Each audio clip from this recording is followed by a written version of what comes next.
Yo guys, babyface yet still very superior David here. Voyage to the Sunken City has been out for almost a week now, so I thought now would be a good time to go over some of the best new decks so far. Emphasis on the new parts here, because let's be real, Pirate Warrior is the best deck in the game hands down. But it doesn't really do anything that's spectacularly new, and I feel like y'all don't really want me talking about it anyways. I feel like I've probably talked about it too much already, so we're just gonna casually gloss over Pirate Warrior and focus on some new decks that have emerged with this expansion. So if all of this sounds good to you, make sure to hit that like button and subscribe to the channel because it really does help me out. And I guess with that, let's get into these decks. So we'll be starting things off with a deck that's sort of dictating the meta the most after Pirate Warrior, and that is this Water Ramp Druid. So the idea behind this deck is that we want to ramp mana using, Wild Growth and Nourish and even Guff, so we can start playing our big spells like, Miracle Growth and Scale of Onyxia, and this accomplishes the goal of discounting our Naga Giants, which is the big payoff for this deck now. And once you get these Naga Giants down to 2 or less mana, you can play the Oracle of Elune over here, then just slam down the Naga Giants to just fill your board with these big old giants. And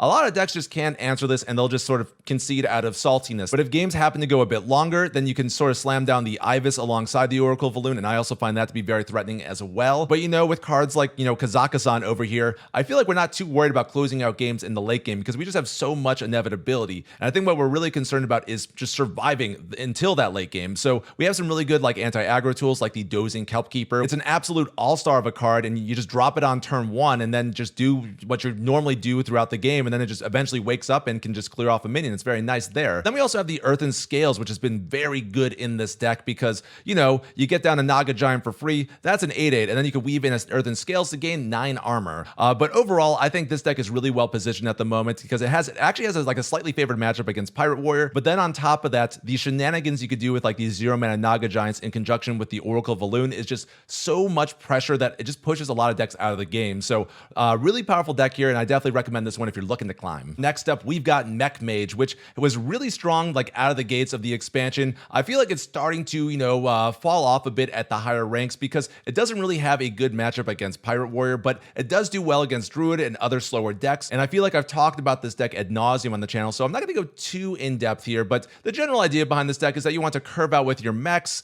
and then you want to play your Seafloor Gateway over here to discount your mechs, and then you drop the Mecha Shark, play your cheap mechs to just start sending missiles at your opponent's minions, but more importantly at their face, and that will usually be enough to close out the game. But if it's not, you've got the Gaia over here to create that just overwhelming pressure in the late game, can also clear off boards. And if you happen to need more value, then you've got plenty of value here just between the Gorilla Bot and the Amalgam of the Deep. You just have so many ways to just generate more mechs to keep that pressure coming. But one thing I did want to talk about with this list is that I decided to show off a list that did not run a Dungeoneer. Just looking at the stats, Dungeoneer seems pretty bad. Just by every metric, the card is not good. And I think the reason for that is just, just look around at the meta. We have all these decks that are just really aggressive right now, and if you're playing a 3-mana 2/3 to draw a single card that you have to then play the following turn and probably not really do much to impact the board for those 2 turns, those decks will just go face and you're just gonna die. So I think Dungeoneer is sort of a bait card, and I think the stats are starting to back that up. But anyways, even though Mech Mage seems to be falling off at the higher ends of ladder, I say it's still a solid deck if you want to get some wins. You just have to dodge those Pirate Warriors. So now moving on to deck number 3, we've got Pirate Rogue, which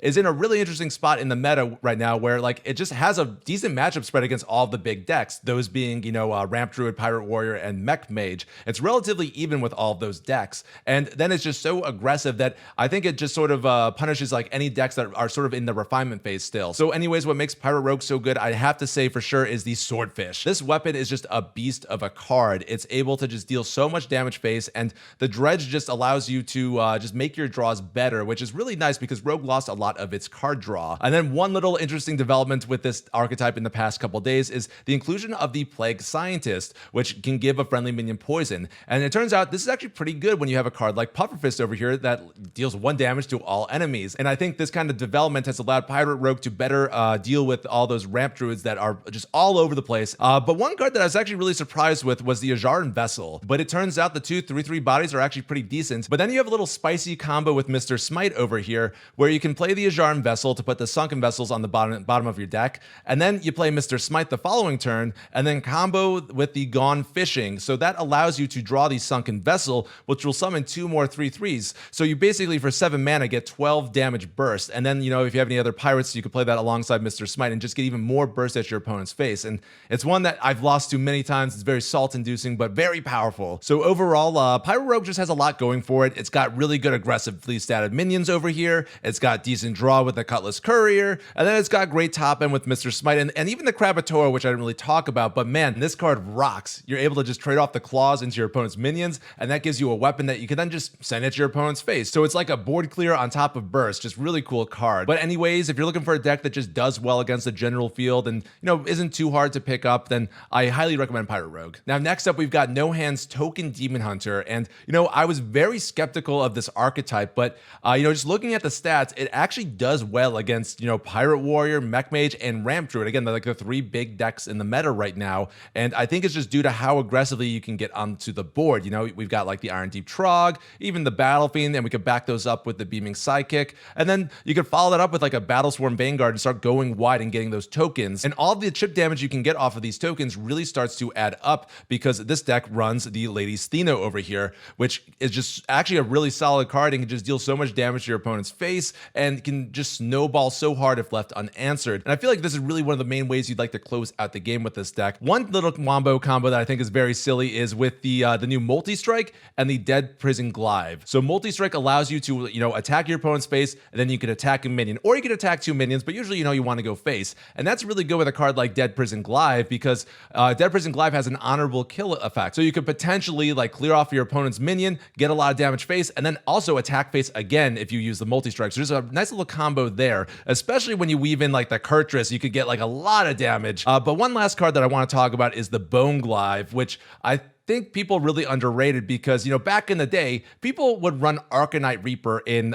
just, aggressive warrior decks. And this is basically Arcanite Reaper with a dredge effect. And, even though we don't have any like dredge payoff cards, just being able to make your draws better, I think we've all learned is just really good, especially when you put that on a weapon that could just send 5 damage at your opponent's face every turn. Very fun stuff. But anyways, Token Demon Hunter seems to be like an archetype that's just, it's having its time in the sun right now. It's people are realizing it does well against Pirate Warrior. It does well against Mage, does well against Ramp Druid, and I think we're gonna have to wait to see if it's gonna withstand the test of time, but it's one that, it looks promising right now. So if you have the cards and you like beating on some of the best decks in the game, then you should definitely check this one out. And now to round off this list of decks, we've got Control Paladin, which I think is a deck that is better than the stats let on right now. I recently did a video on this deck if you want to check it out, but I've also just been jamming it so much on ladder because it actually is surprisingly well positioned in the game right now. The Righteous Defense basically allows you to nullify any of Druid's big minions, along with, 2 mana equality over here when you combo with Wild Pyro. That just destroys any sort of large boards, and that's fantastic, especially with those Druids making those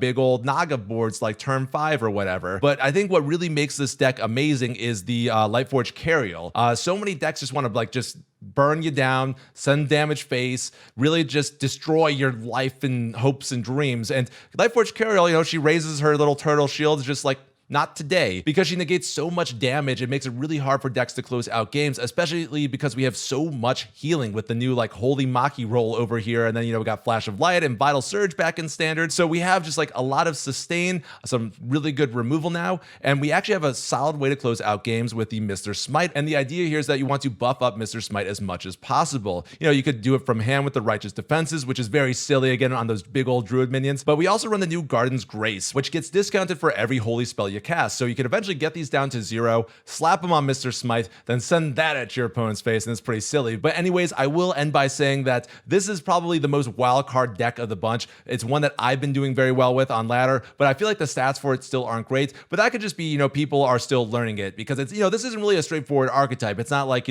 Pirate Warrior, Mech Mage. There's a little bit more going on here. So personally, I expect the stats to improve over the next couple weeks, but I guess we'll just have to wait and see on that one. And with that, there you have it, the 5 best new decks so far. And just, recap, we've got the Water Ramp Druid, the Mech Mage, the Pirate Rogue, NoHands Token Demon Hunter, and, my personal wildcard favorite, the Control Paladin. Let me know what you think of these decks down in the comments. If you like this video, make sure to like and subscribe because, again, it does really help me out. And in the meantime, stay superior, and I'll catch you on the next one. Later.